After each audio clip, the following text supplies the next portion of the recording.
Hi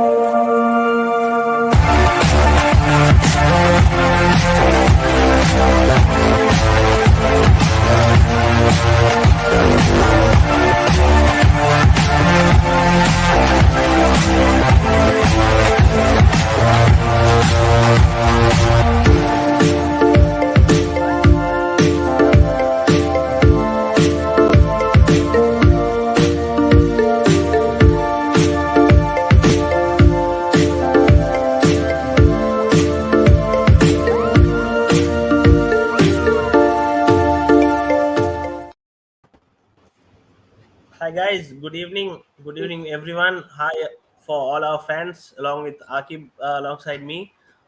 So today we are back again talking about football. There's not been happening regarding football these days. National football squad named for SAF, and today the staff, this supporting staff for SAF was also named. So we congratulate Coach Rumi and Coach Deva for being appointed for the coaching staff. Coach Rumi being appointed as a technical coach, and Coach Deva, I think, appointed as assistant coach. So that's pretty good news for Sri Lanka, and we'll hope that we can achieve some glory this year at SAF after 25 years. So we'll hope for the best. And last week we got the founder of a champion club. So this week we have been in touch, and we have been talking. We'll be talking to a founder of a champion coaching academy. So I take privilege in welcoming Thabit Ahamed, the founder of TAFA. Hi, good Well, evening, guys. Thanks for having me on the show. Yeah, Thabit, so I think you heard what Akil said, Coach Rumi appointed as the technical coach of national team, and Master Deva, so we usually call Deva Master, appointed as the assistant coach. You had a stint with, or a time you had a small tournament with your Coach Rumi as well. So you know him a bit. So what do you like to share for Rumi? First of all, I want to congratulate both of them. Both have big names in Sri Lanka football, and it's really nice to see that they're getting the recognition that they deserve.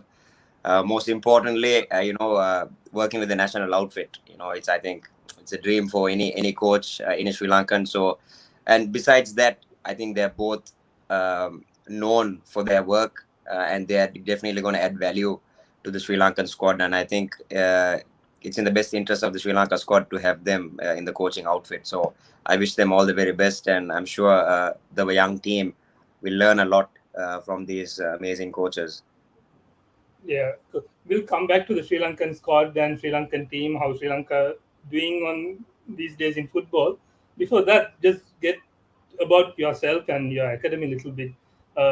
So just tell about us, like how TAFA started and how things came about. Why did you come across a football academy? Why it made you to start an academy? Oh, I mean, I keep this as brief as possible. I know I've given this answer like many times before, and it's available out there, like in other interviews. But just to make it very brief, I wanted to offer a coaching solution for children after school as a recreational product, because if you're not going to a school that already had after school football program, for example, your Zahiras, your St. Joseph's, all of these schools had a very well established after school football program. But there were lots of children in the international school circuit who didn't have an opportunity to do this as a recreational activity in the as an after school activity. So that gap is what I want to fill. Because I came from the international school setup, and I saw myself like, look, there was definitely a gap here, because not all international schools had a thorough football program starting from grassroots onwards. So it was just that gap, and also like the timing in my career, it came at a stage where I was able to offer private coaching, and one thing led to the other, and then it just snowballed and grew into this academy, what we call today. But originally it was just like filling a gap in the market. There was a need, and I provided a service, which was about 12 years ago, and that has now grown into what it is today.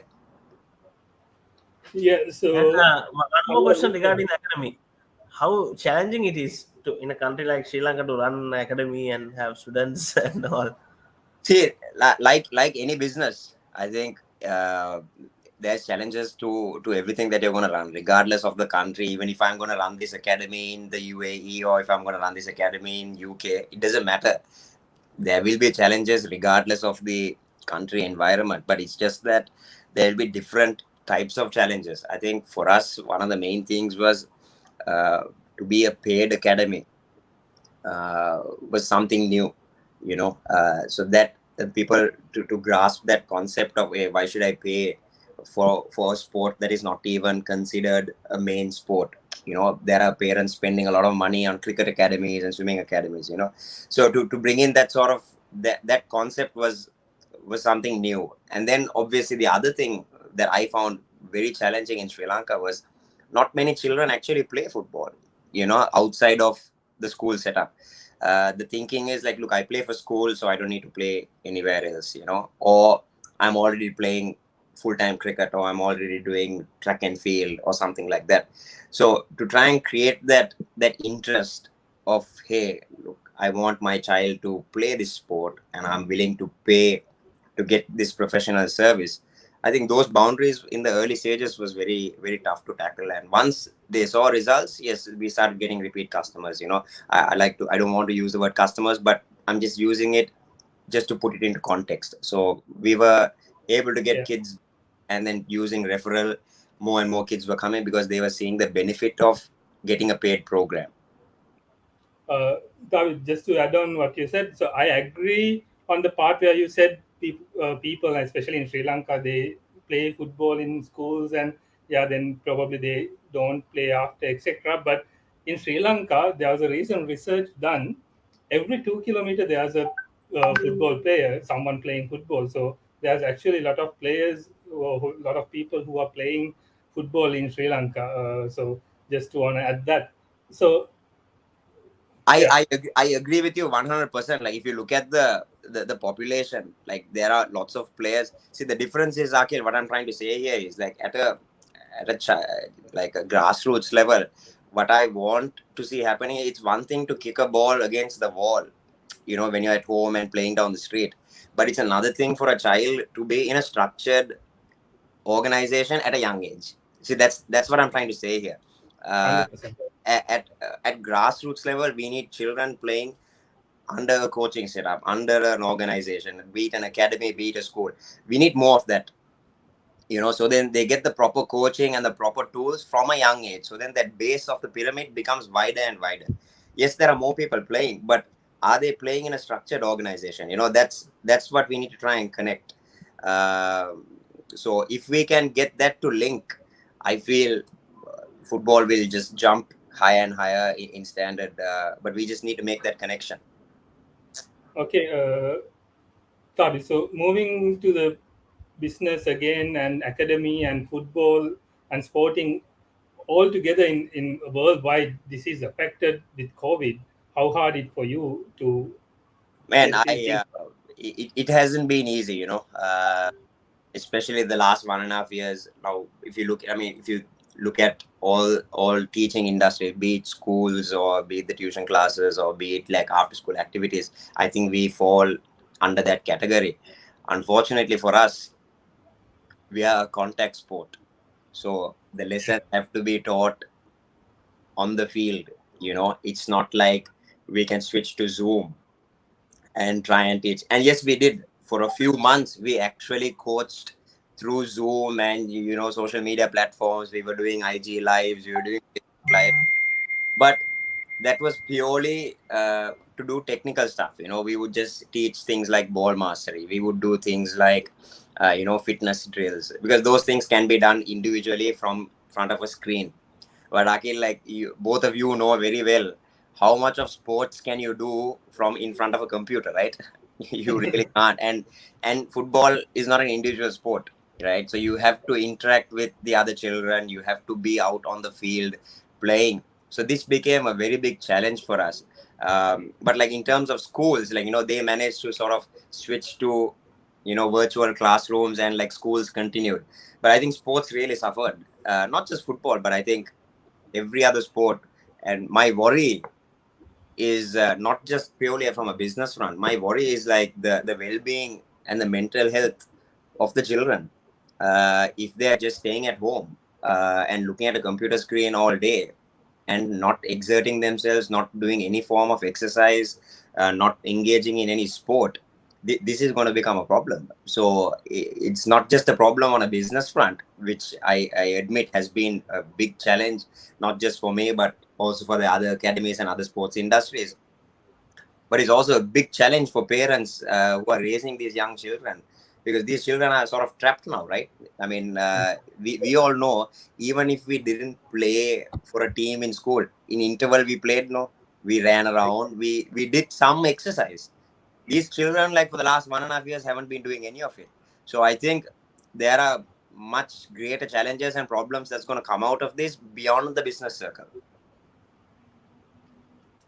100%. And what's happening right now is they are looking at a screen with all the connectivity issues at a computer screen and learning, having their parents aside. So It's, that's what's happening.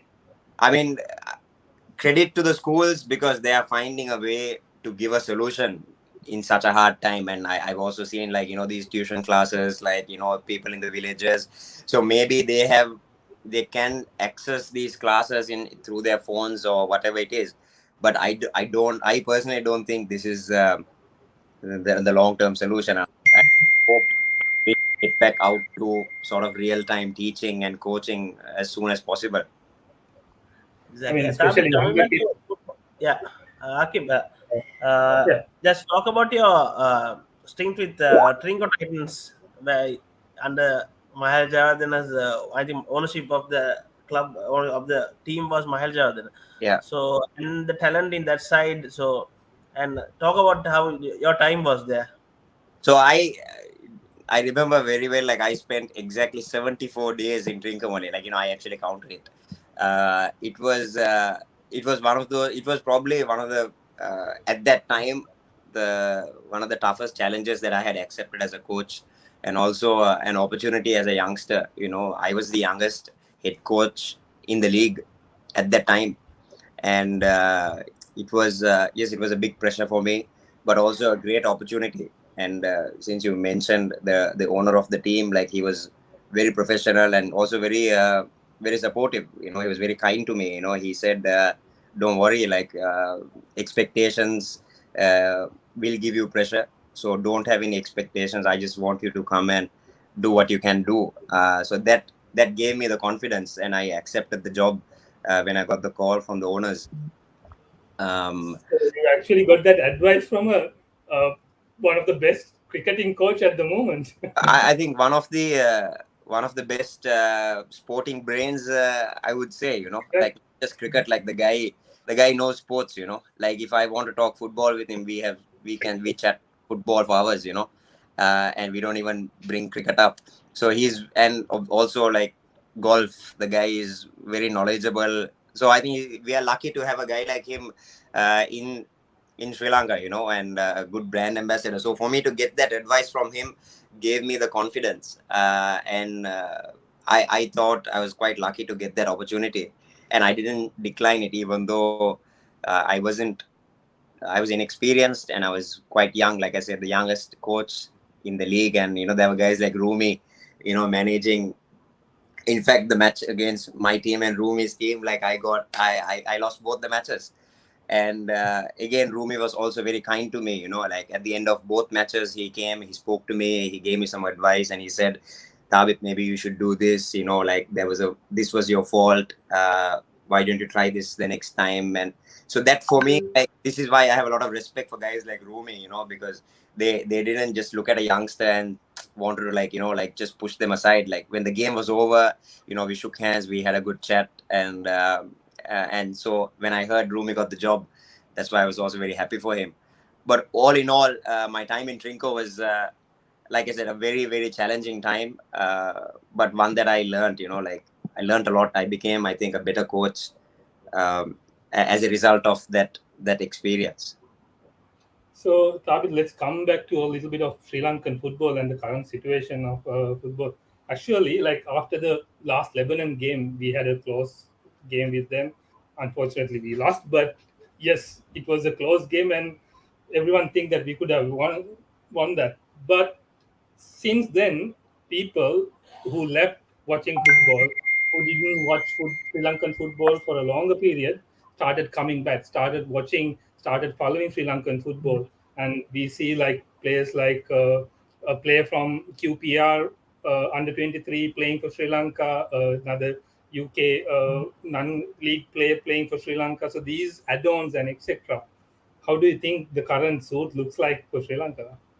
See, this is something that is extremely positive. The fact that we finally managed to get some Sri Lankan national boys from who have been playing overseas to come and join and represent the national squad. This is a huge thing. I think this is like a massive step in the right direction, because what these boys bring is not just a different style of play, but they're bringing with them a wealth of experience. Now, mind you, like these boys, like who's from QPR, and there's another boy from Germany, I believe. So they have been brought up in that environment. So they've been playing for last 15, 18 years in the English background or in the German background. So it's not just like a one-off case, right? So they are bringing with them an entire style of play.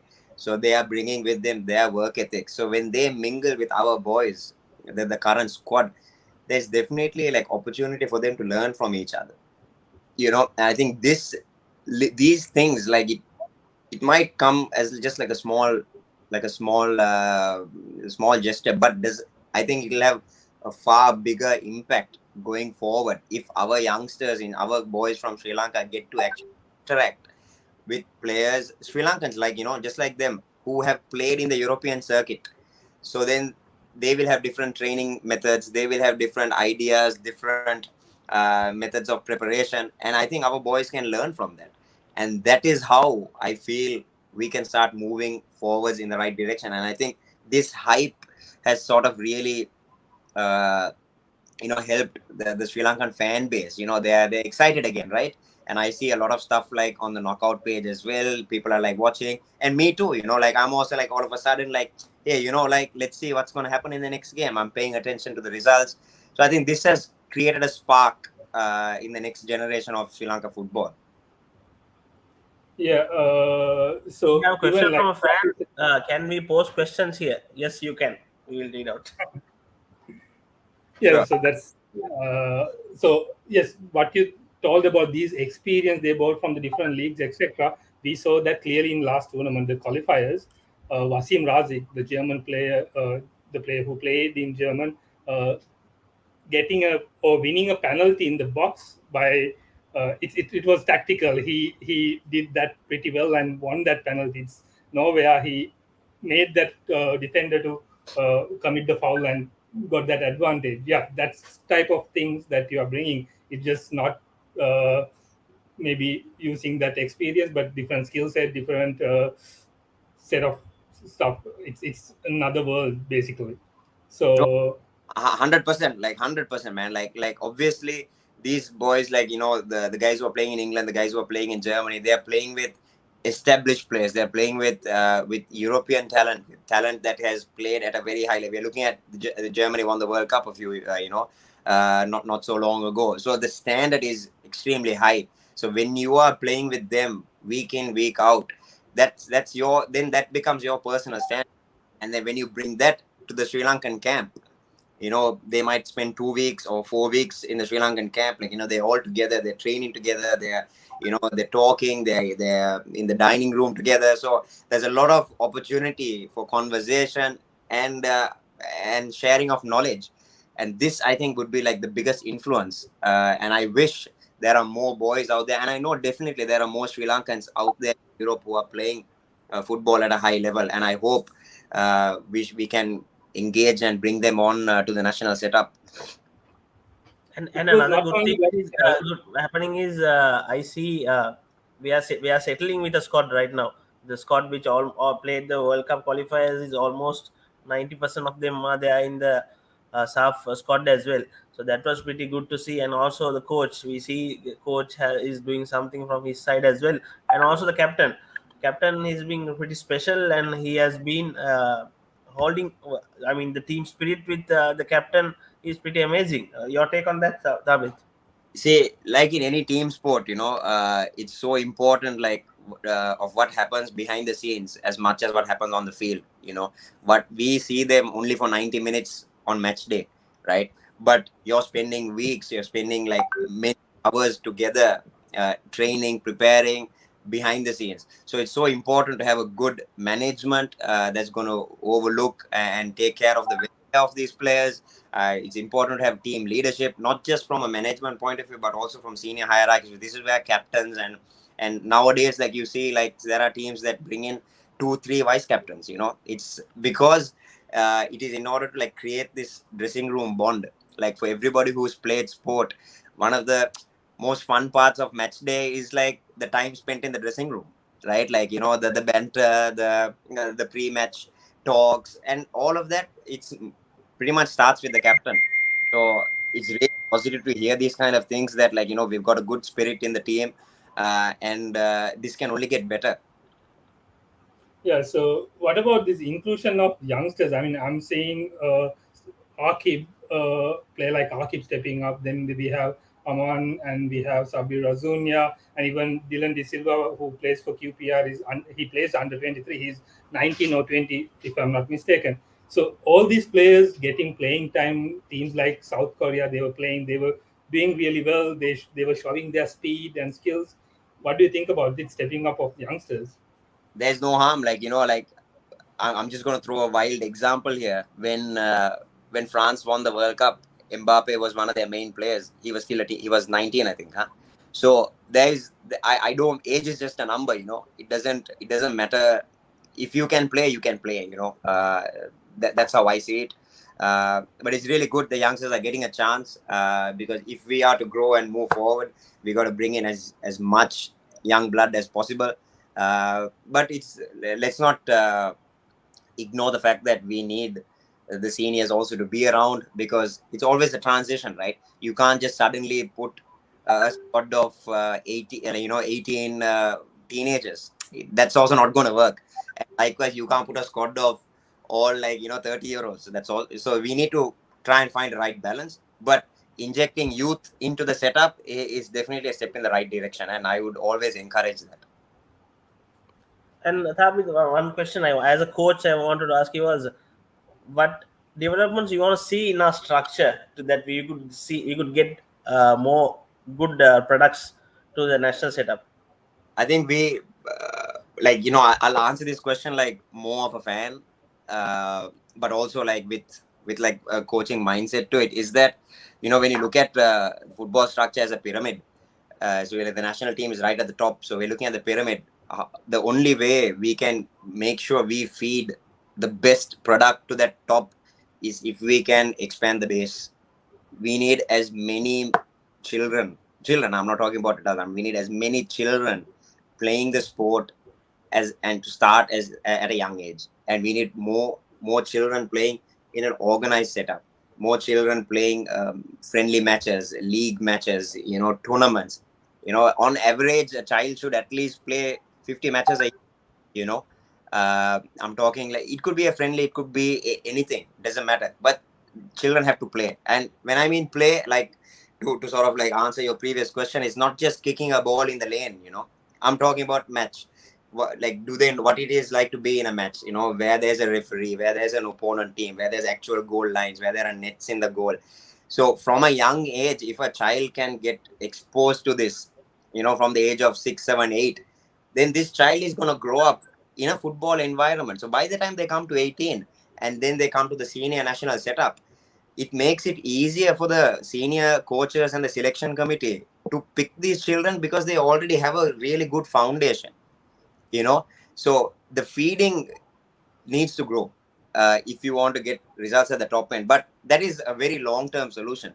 But the short term solutions also are required, because we still have competitions. And I think the short term solution is what's already happening, and I'm very happy to see that is they're bringing in talent from outside, like bringing in the Wasims, bringing in the Dylans. So I think this is sort of bringing in a nice short term fix, along with the long term, and this is how I feel Sri Lanka football can improve going forward. And I am excited, not just as a coach but also as a fan, to see these progress happening to our country, and like obviously with it our rank should go up.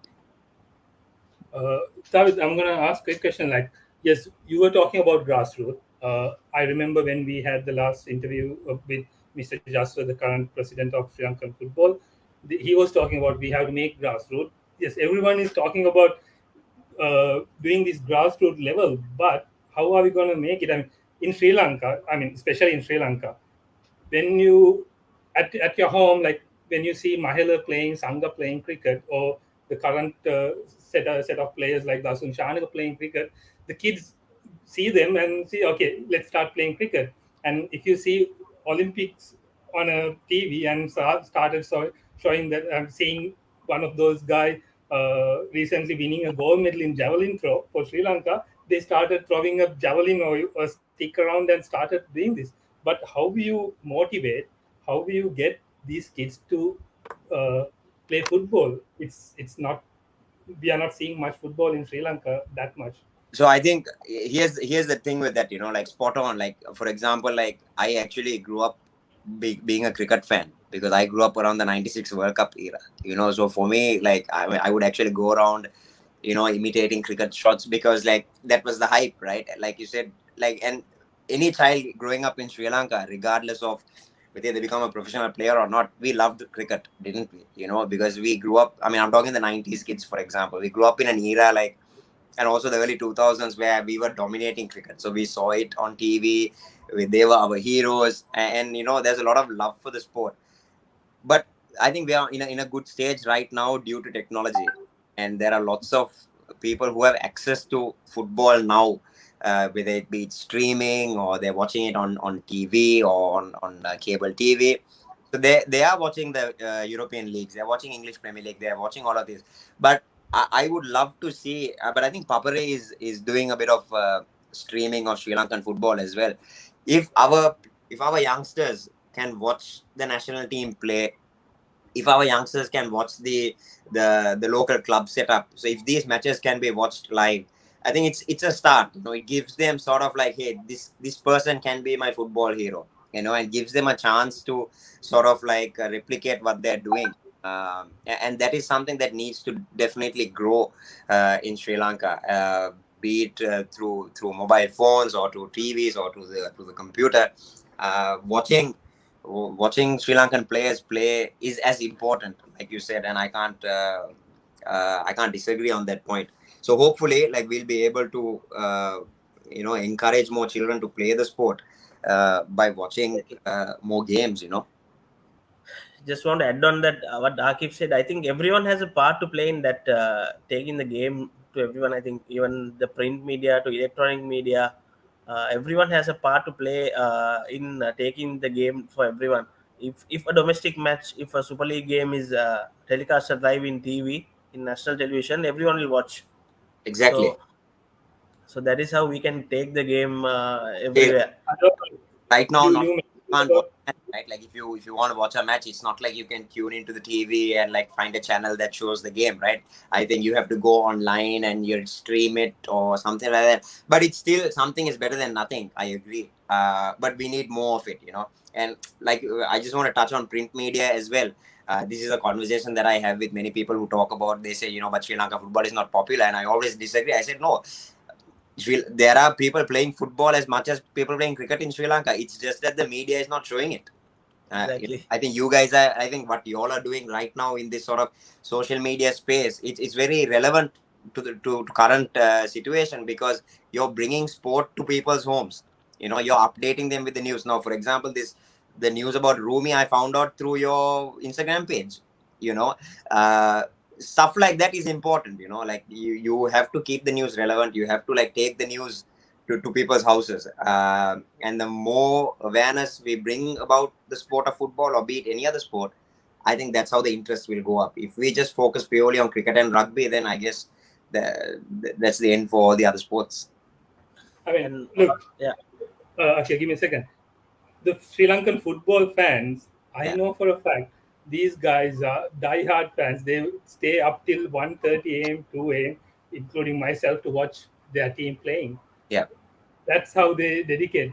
These days, Indian telecasters or these guys not telecasting La Liga, League One, etc. I saw a lot of panics on these smaller groups and social media pages. They are trying to search online streaming page or a website where they can watch a match. It's not these guys have not have a passion or anything. It's just in Sri Lanka we still don't have that luxury of seeing football in national media unless we Well, have a foreign subscription. hopefully, knockout will get the right, the television rights for these matches, and you guys can show it. Why not, right? Like I think it's possible if there are people willing to watch, and if you can offer that service, there will be people. So perhaps that's something you guys should look into. Hopefully Long one shot, day but this, yeah, hopefully. and God willing as well. For And sure. one thing is our motive is always have been trying to highlight sports which are not in the limelight in Sri Lanka. There are a lot of sports and a lot of sporting personalities who have brought a lot of glory to our country. They should be highlighted and they should be recognized. So meanwhile, reporting about cricket and rugby, we do our best to uh, showcase on other sports as well. So that's what we are trying from our level. And Thabit, coming to the last question now, SAF is coming in October. Scott is named. So you think that we have a chance after 26 years to attain some glory in football? And will this wrap up with your message to football fans? Look, man, like again, I'll answer this question as a fan. I want to see my country do well. I want to see the national jersey being played out there with pride, and I think this young squad is bringing a lot of hope. I think this young squad is bringing a lot of hope. So I want to see them do well, and I believe they will do well because they have made some changes. We are on a we got a good positive momentum, right, going from the qualifiers, and it's a 2 week tournament. So I think the fact that they're going to be playing everybody, like I saw the schedule, it's like every 2 days. So and the climate is also similar to Sri Lankan climate. We're playing in Maldives, so I think there are lots of sort of like similarities to playing conditions. So given that, look, the other teams, we are not playing Spain and Brazil, and we're playing other Asian teams in our circuit, right? So I definitely don't see why not. Like we definitely have an opportunity to prove ourselves, and we can come out victorious. And I have every faith in our young team, and I have faith in the management and the coaches that we're going to come out positive from this tournament. And I'm really looking forward to paying attention to these games. And not to mention, we have our team captain who dominated Maldivian league for the last few years. He just came last year to Sri Lankan domestic after playing and dominating the domestic leagues in Maldives. So I think that experience will You, really this is also. something that when I was discussing like short-term measures, something else that I'd like to add to is it's not just bringing players who play in Europe to come to us. We should also find a way to send our players to go abroad. You know, Exactly. be it Maldives, be it India. We can look at the Asian circuit. We don't have to jump to Europe at once. You know, we can start with Maldives. We have lots of boys going to Maldives. I think the last 10, 20 years, we have at least one player who is always playing in the Maldives. It could be a short term contract, doesn't matter. We can send our boys to India. We can send our boys to Bangladesh. All of these places have active leagues. Then we can look at the Far East a little bit. We can look at Malaysia, Indonesia. Like there are good leagues over there as well. Before we sort of like move towards Europe, then we can look at Central Asia. Like China has a good league. It doesn't have to be Division One. So it works both ways. We're not just bringing experience from outside in, but we're also sending our boys out to gain this experience, and that can also be brought back. So I think these are the avenues that we should try and focus on. And if we can hit these with a bit of structure and planning, I see a lot of positive hope and a good future for Sri Lanka football at the pace we are going. Yeah, that's Definitely. pretty accurate. And before we just wrap up now in October, I think, yeah, October, this half is ahead. So let's hope that 2021 will be all good for us.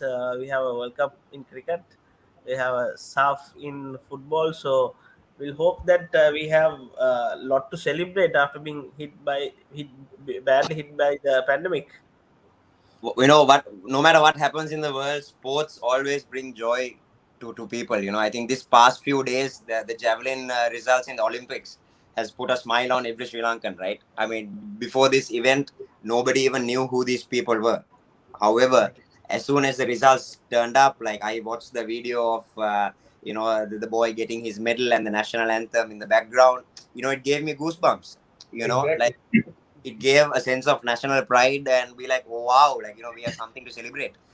Same thing, when we won the 96 World Cup, we were in the middle of a war, right? And some of the World Cup matches were cancelled because of terror threats and everything. But still, when we won the World Cup, the country united. And, same whenever we win something in sport, I think Sri Lanka always unites. And I think this upcoming SAF tournament and like the Cricket World Cup, will give another opportunity for us to unite and celebrate as a nation. And I'm excited about it.